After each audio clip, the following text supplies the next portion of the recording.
तो सेगमेंट, अगला जो सेगमेंट है हमारा वो है फूड प्रिजर्वेशन का। अभी इसके पहले मैंने आपको दोनों वीडियो एक साथ ही बने हुए हैं, लेकिन मैंने दोनों वीडियो को अलग अलग कर दिया, इसलिए आपको लगेगा कि दो अलग अलग वीडियो बनाए।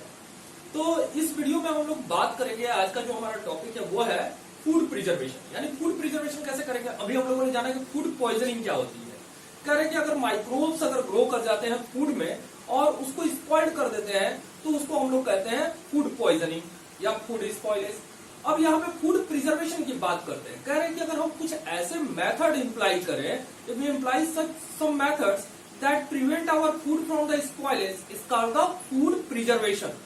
अब जो फूड प्रिजर्वेशन है उसको हम लोग थोड़ा समझेंगे कि क्या है food preservation. The process of preventing food from spoilage is called food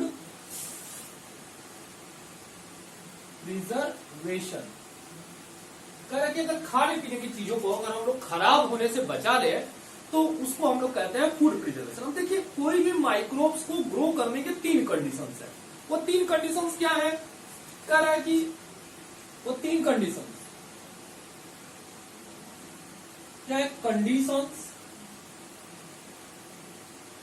are dry, अगर ड्राई कंडीशन होगी तो माइक्रोब्स ग्रो नहीं करेंगे। टेम्परेचर इज लो और टेम्परेचर इज हाई, तो बहुत हाई टेम्परेचर पर भी माइक्रोब्स ग्रो नहीं होते हैं। तो अगर कंडीशन ड्राई होगी, अगर मॉइस्ट इन्वायरमेंट नहीं होगा, फेवरेबल टेम्परेचर नहीं होगा, तो उसमें माइक्रोब्स ग्रो नहीं कर पाएंगे। कहीं पे ये बात हम लोगों ने सुनी कि भाई कोविड-19 वाला जो हमारा वायरस है वो ज्यादा टेम्परेचर होने की वजह से मर जाएगा। ऐसी कोई बात है नहीं। उस वायरसेस का मरने का और टेम्परेचर का कोई लेना देना, इसकी प्रामाणिकता अभी सिद्ध हुई नहीं है। ये हमारा मिथ है, जस्ट केवल हम लोग इसके ऊपर में बात कर रहे हैं। तो ये 3 कंडीशन है कि अगर हम लोग सूखा रखें खाने पीने की चीजों को, उसके टेम्परेचर को कम करके रखें, यानी रेफ्रिजरेट करके रखें। जैसे फ्रिज में हम लोग खाने पीने की चीजें रखते हैं तो लंबे समय तक उसको सुरक्षित रख सकते हैं।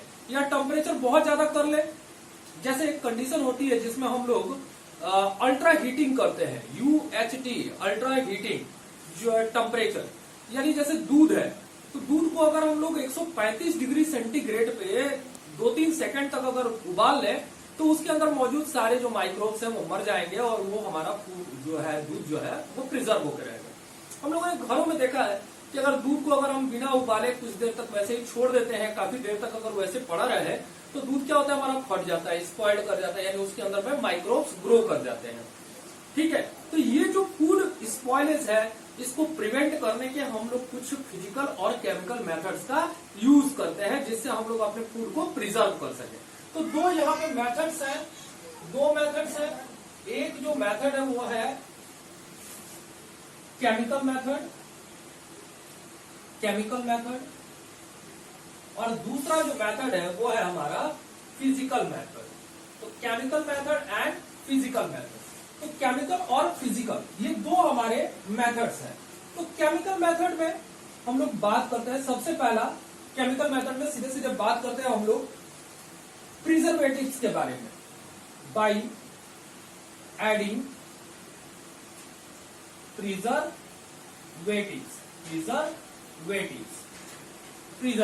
By adding preservative. तो प्रिजर्वेटिव्स क्या है। Chemicals that prevent the food from spoilage, उनको हम लोग कहते हैं प्रिजर्वेटिव। कुछ कॉमन प्रिजर्वेटिव की अगर नाम अगर हम लोग लें तो वो है सोडियम बेंजोएट,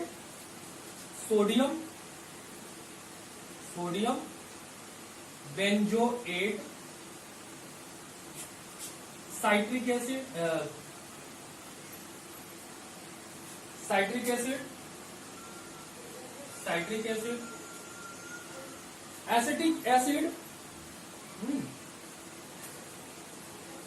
एसिटिक एसिड भी यूज करते हैं हम लोग। एसिटिक एसिड यानी विनेगर। इसके अलावा पोटेशियम, पोटेशियम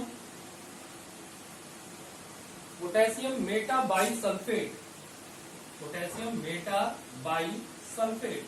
थोड़ा नाम आप लोग को अटपटा लगेगा, लेकिन ये सब नाम जो है ये सब केमिकल सब्सटेंसेस के हैं।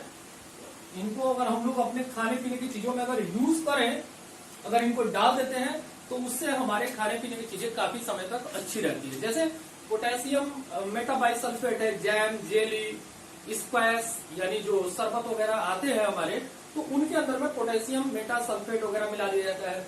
एसिटिक एसिड को विनेगर भी कहते हैं हम लोग।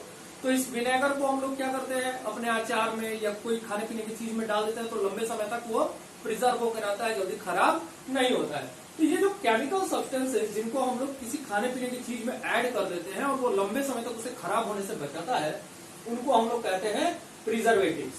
तो प्रिजर्वेटिव ऐड करके हम लोग खाने पीने की चीजों को लंबे समय तक सुरक्षित रख सकते हैं। नेक्स्ट है हमारा प्रिजर्वेशन बाई साल्टिंग, यानी यहां पे अगर हम लोग बात करें तो बाई साल्ट, तो साल्ट की मदद से साल्टिंग कर देते हैं। जैसे ड्राई मैंगोज, मीट, फिश, इन सब को हम लोग क्या करते हैं, मीट, फिश या मैंगोज वगैरह है तो इनको अच्छी तरीके से साल्ट में लपेट के रख देते हैं। तो अगर साल्ट में लपेट के रख दिया, जैसे अचार वगैरह बनाते हैं तो उसमें भी नमक डालते हैं हम लोग, तो उस नमक से क्या होता है कि जो माइक्रोब्स ग्रो करते हैं उनके ग्रोथ के प्रोसेस को ये क्या कर देता है, साल्ट रोक देता है। और साल्ट मिला करके हम लोग लंबे समय तक मीट को, फिश को सुरक्षित रख सकते हैं, वो खराब नहीं होगा, उसमें किसी तरीके के माइक्रोबियल ग्रोथ नहीं होंगे। तो this salt reduce the growth of the micro organism, so this process of adding salt is known as the salting. ये जो साल्ट है उसको जब हम ऐड करते हैं फूड आइटम्स में तो उस प्रोसेस को कहते हैं साल्टिंग। इसी तरीके से बाई एडिंग शुगर, तो शुगर जानते हैं मिठाइयां हमें बहुत पसंद है, और मिठाइयां कोई ऐसा है नहीं कि एक दो दिन में खराब हो जाती हैं, लंबे समय तक रहती हैं। और लंबे समय तक रहने का कारण क्या है कि ये उनके अंदर में मौजूद शुगर, हमारे घरों में मुरब्बे वगैरह बना के रखे जाते हैं, जैम, जेली, ये सब आप देख रहे हो कि उनका एक एक्सपायरी डेट होता है कि इतने दिनों तक वो रह जाएगा। और रहने का मेन कारण तो प्रिजर्वेटिव उनके अंदर में ऐड किया हुआ है, लेकिन उनके अंदर में मौजूद जो शुगर कंटेंट है वो भी उनको जल्दी खराब होने से रोकता है। शुगर की सबसे खास बात है कि शुगर क्या करता है, it reduces the moisture content of the food. Sugar क्या करता है, sugar reduces the moisture of food. जो फूड के अंदर में मॉइस्चर है यानी वाटर का जो अमाउंट है उसको ये क्या कर देता है, शुगर खत्म कर देता है। और जब शुगर खत्म कर देगा तो उसमें मॉइस्चर रहेगा नहीं, मॉइस्चर मिलेगा नहीं, तो ये माइक्रोब्स ग्रो नहीं कर पाएंगे। तो माइक्रोब्स ग्रो नहीं करेंगे तो हमारा फूड खराब नहीं होगा। तो हम लोग देखते हैं कि जैम है, जैम, जेलीज, ये सब जो हमारे फूड आइटम्स हैं उनको सुरक्षित रखने की जिम्मेदारी किसके ऊपर में है, सीधे शुगर के ऊपर में है। इसके अलावा बाई ऑयल एंड विनेगर, तो ऑयल और विनेगर का यूज करके भी हम लोग क्या कर सकते हैं, वो माइक्रोबियल ग्रोथ को रोक सकते हैं। क्योंकि जो विनेगर है ये माइक्रोब्स के ग्रोथ के प्रोसेस को क्या कर देता है, रोक देता है। और सेम प्रोसेस ऑयल का भी होता है। तो ऑयल अगर हम लोग पिकल्स में, अपने घरों में बनने वाले अचार वगैरह में अगर ऑयल ऐड करते हैं, सिरका डाल देते हैं, तो उससे हमारे अचार वगैरह जो है वो काफी समय तक ठीक ठाक रहते हैं, वो खराब नहीं होते हैं। तो these are some chemical substances by which we can prevent the food from the spoilage. Now move to see some physical methods and what are the physical method that prevent the food is spoiling. The first one is the pasteurization. Pasteurization is the process developed by the Louis Pasteur. Louis Pasteur एक scientist थे, उन्हीं के नाम पे इस process का नाम रखा गया है पास्चुराइजेशन। ये प्रोसेस क्या है, इस प्रोसेस में हम लोग जैसे आप लोग दूध का पैकेट ले आते हैं तो उस दूध के पैकेट के ऊपर में लिखा रहता है पास्चुराइज्ड मिल्क। क्या लिखा होता है उसके ऊपर में? पास्चुराइज्ड मिल्क लिखा होता है। और ये जो प्रोसेस होता है इसमें क्या होता है कि दूध को तुरंत बहुत हाई टेम्परेचर पे गर्म करते हैं और उसके बाद तुरंत उसे ठंडा करते हैं। तो दूध का पैकेट आप ले आते हैं तो देखते हैं कितना ठंडा रहता है और उसे ठंडे में भी रखते हैं। तो ये पास्चुराइज्ड जो मिल्क होते हैं इनको हम लोग इमीडिएटली बहुत ज्यादा गर्म करते हैं and immediately cool down at the low temperature, और तुरंत उसको ठंडा करते हैं। तो बहुत तेजी से गर्म करना और फिर ठंडा करने से उनके अंदर में जो मौजूद माइक्रोब्स हैं वो पूरी तरीके से खत्म हो जाते हैं और दूध हमारा फटता नहीं है, काफी समय तक सुरक्षित रहता है। तो ये पास्चुराइजेशन हो गया। Heating and immediately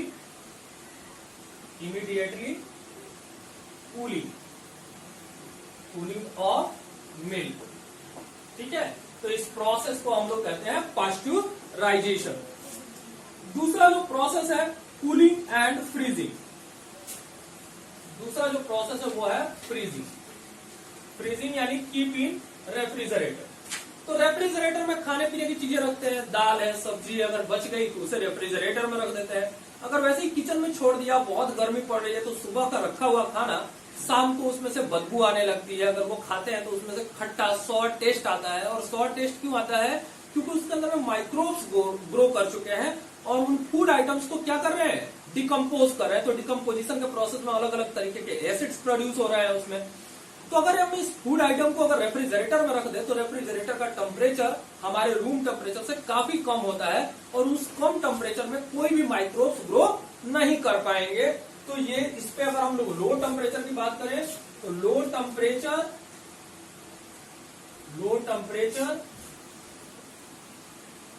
do not favours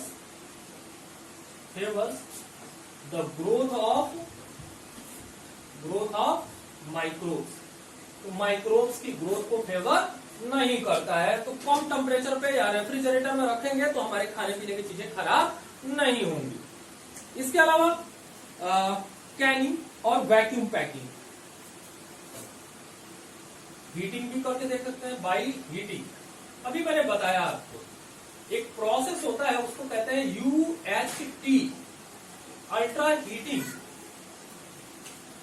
UHT, तो ये अल्ट्रा हीटिंग ट्रीटमेंट है। अल्ट्रा हीटिंग ट्रीटमेंट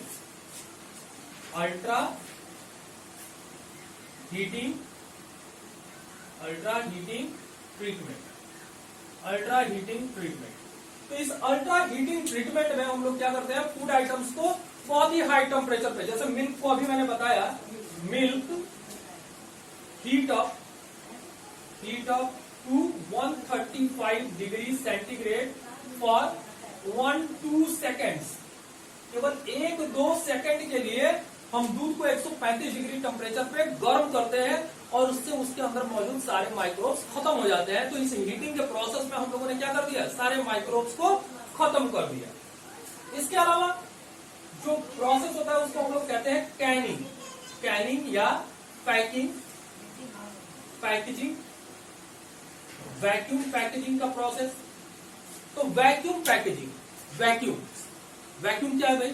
अगर हम पैकेट के अंदर मौजूद सारे जो मॉइस्चर है, जो एयर है, अगर उसको निकाल दें और उसके अंदर गर्म फूड को ठंडा करके अगर पैक करें तो उसके अंदर में जो भी माइक्रोबियल ग्रोथ होगी वो हो नहीं पाएगी और हमारा खाना जो है काफी समय तक सुरक्षित रहेगा।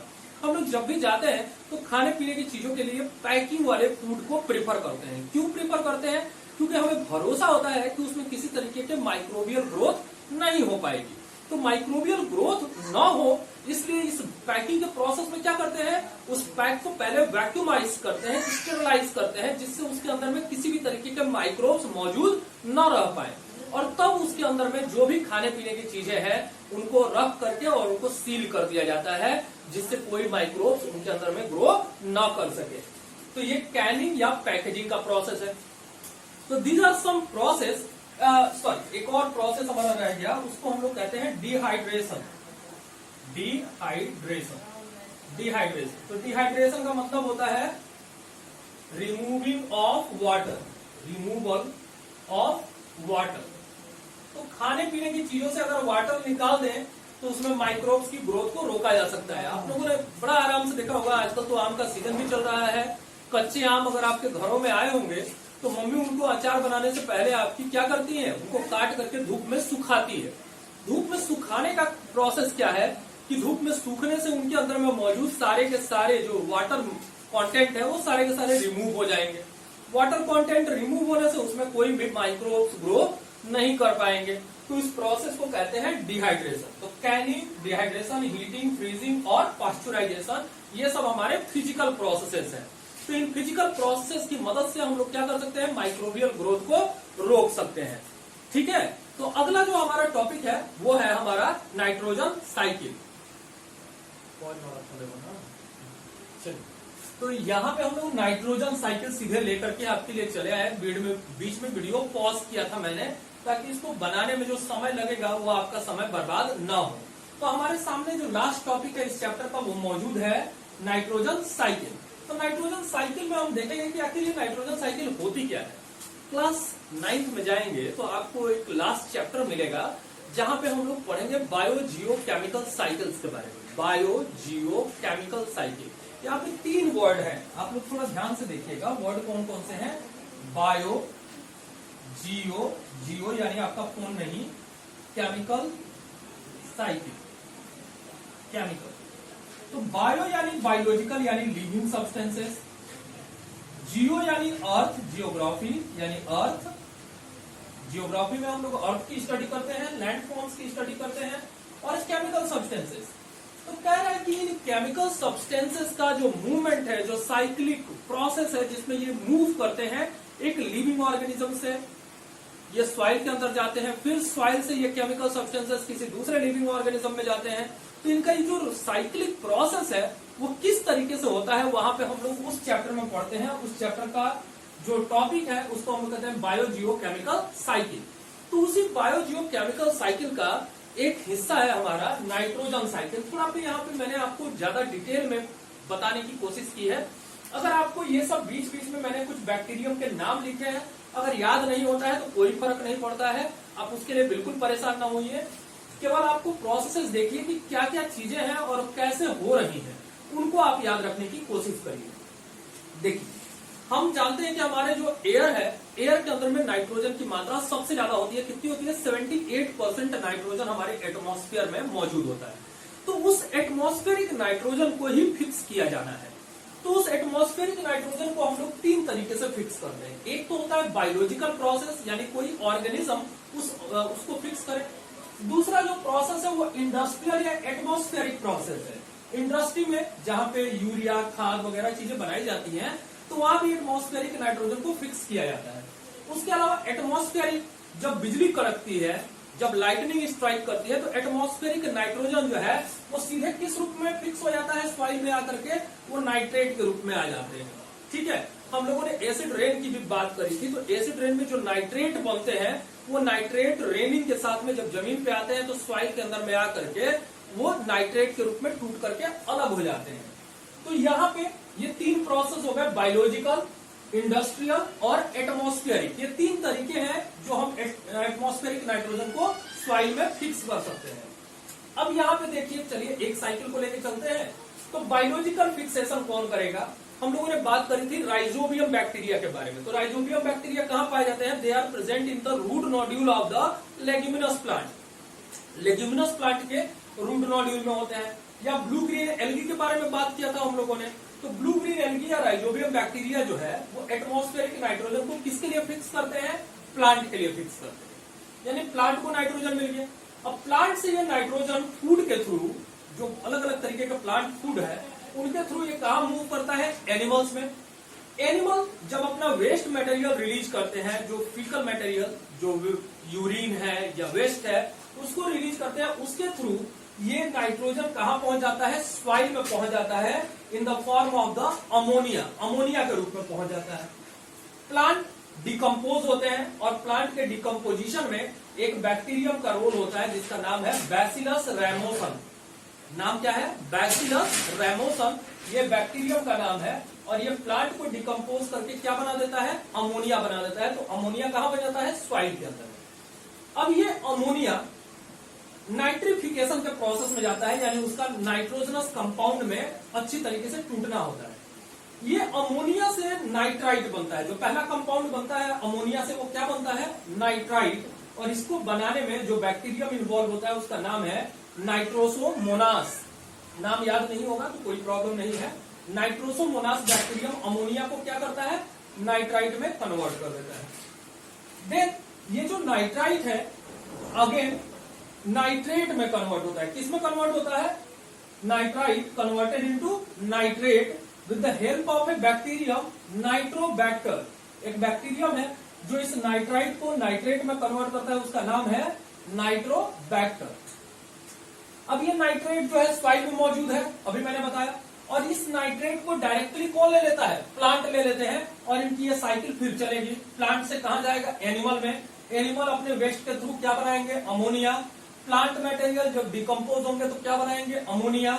अमोनिया से फिर बनेगा नाइट्रेट, नाइट्रोसोमोनास इन्वॉल्व होगा, फिर नाइट्राइट से क्या बनेगा? नाइट्रेट बनेगा, और ये साइकिल एक तरीके से चलती रहेगी। यही नाइट्रेट जब डिकम्पोज होता है, यानी अपने टूटता है, अपने जो कंपाउंड है जो NO3 है नाइट्रेट का, वो जब टूटता है तो एटमॉस्फेयर में वो नाइट्रोजन को रिलीज कर देता है। इस प्रोसेस को कहते हैं डीनाइट्रिफिकेशन। यानी इस नाइट्रेट से वापस से एटमॉस्फेयर में नाइट्रोजन को रिलीज करने का जो प्रोसेस है उसको हम लोग कहते हैं डीनाइट्रिफिकेशन। यानी nitrate goes back into the atmosphere in the form of nitrogen. और यहाँ पे जो बैक्टीरियम इन्वॉल्व होता है उसका नाम है थायोबैसिलस डीनाइट्रिफिकेंस। थायोबैसिलस डीनाइट्रिफिकेंस बैक्टीरियम जो है वो इस नाइट्रेट को एटमॉस्फेयर में कन्वर्ट कर देता है। फिर जब एटमॉस्फेयर में चला गया तो वहां से फिर इसकी एक साइकिल चलेगी। प्लांट के लिए फिक्स होगा, एनिमल में जाएगा, अमोनिया बनेगा, नाइट्राइट से फिर नाइट्रेट, नाइट्रेट से फिर ये एटमॉस्फेयर में रिलीज होगा। यानी ये जहां से आया था एटमॉस्फेयर से, ये प्लांट में आया, एनिमल में आया, यानी लिविंग सब्सटेंसेस में आया, फिर वहां से ये सॉइल में गया, और सॉइल से फिर प्लांट में गया, और फिर सॉइल से ही इसको कहां छोड़ दिया गया? एटमॉस्फेयर में रिलीज कर दिया गया। तो यहां से हम लोगों ने देखा कि ये लिविंग ऑर्गेनिज्म में आया, अर्थ में आया, और ये केमिकल सब्सटेंस का मूवमेंट लगातार इन दोनों के बीच में होता रहा। तो इस प्रोसेस को हम लोग कहते हैं बायोजियोकेमिकल साइकिल। और ये जो साइक्लिक प्रोसेस है ये है हमारा नाइट्रोजन साइकिल। यहाँ पे इंडस्ट्रियल और एटमॉस्फेरिक फिक्सेशन के बारे में भी हम लोगों ने जान लिया कि एटमॉस्फेयर से जो इंडस्ट्रियल फिक्सेशन होगा वो किस रूप में होगा? नाइट्रेट के रूप में ही होगा। और नाइट्रेट ही मेन वो नाइट्रोजनस कंपाउंड है जिसको प्लांट जो है एब्जॉर्ब करते हैं। तो यहाँ पे हम लोगों ने इस नाइट्रोजन साइकिल के बारे में जान लिया। आपका ये चैप्टर जो है कंप्लीट हुआ। इसका जो कॉन्सेप्ट मैप है मैं भी आपको दे दूंगा, आपको देख करके चैप्टर जो है समराइज करने में आसानी होगी। और इसको आप लोग बना लीजिएगा कॉपी पे अच्छी तरीके से। जो भी डायग्राम आपको मिलते हैं बुक के अंदर में उसको अपनी फेयर कॉपी पे जरूर से जरूर बनाइएगा। ये सबके लिए मेरा एक जैसा ही सुझाव है, ठीक है। कॉपी आपकी जो भी होगी वो कैसी होगी? इंटरलीफ कॉपी होगी, यानी एक सादा पेज होगा और एक लिखने वाला होगा, ताकि आप लोग अच्छे से डायग्राम बना सके। तो इस डायग्राम को आप लोगों ने समझ लिया। अगर कोई प्रॉब्लम होगी तो फिर बताइएगा, फिर बताने की कोशिश करूंगा मैं। Till then goodbye, be safe at your home.